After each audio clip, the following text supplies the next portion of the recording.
the Government of India appealed to United Nations for sending peacekeeping forces. বিধানসভার পর এবার লোকসভাতেও বাংলাদেশে জাতিসংঘের শান্তিরক্ষী পাঠাতে কেন্দ্র সরকারকে উদ্যোগ নেওয়ার কথা বললেন মমতা বন্দ্যোপাধ্যায়ের দলের সংসদ সদস্যরা।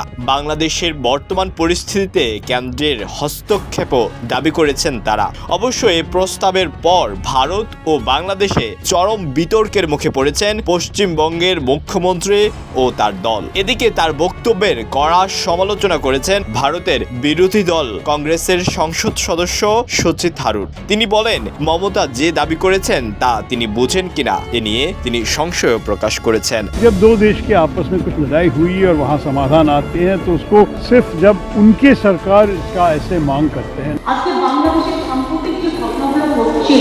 গত সোমবার বিধানসভায় শীতকালীন অধিবেশনে যোগ দিয়ে মমতা বাংলাদেশের ধর্মীয় সংখ্যালঘুদের নিরাপত্তা ইস্যু টেনে প্রধানমন্ত্রী নরেন্দ্র মোদীর ব্যক্তিগত হস্তক্ষেপ দাবি করেন। তার বক্তব্যে কড়া সমালোচনা করেছেন ভারতের বিরোধী দলের কংগ্রেস নেতা ও তিরুবনন্তপুরমের সংসদ সদস্য শশী থারুর। ভারতের রাষ্ট্রায়ত্ত বার্তা সংস্থা প্রেস ট্রাস্ট অফ ইন্ডিয়াকে দেওয়া এক সাক্ষাৎকারে মমতাকে উদ্দেশ্য করে শশী থারুর কড়া সমালোচনা করেন। डिसीजन लेना छोटी सी बात नहीं है। শুধু মমতা নয়, ওই দিন বাংলাদেশের সংখ্যালঘু ও হিন্দুদের উপর অত্যাচার নিয়ে বক্তব্য রাখেন উত্তর কলকাতার সাংসদ সুদীপ বন্দ্যোপাধ্যায়। তিনি তার বক্তব্যে তুলে ধরেন, আমাদের প্রতিবেশী দেশে সংখ্যালঘু ও হিন্দুদের উপর অত্যাচার চলছে, তাদের হত্যা করা হচ্ছে।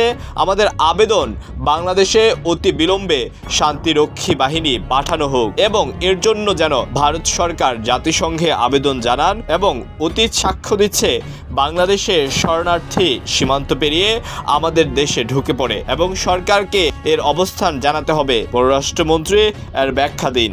Whatever decision Government of India will take, West Bengal government will stand by the decision.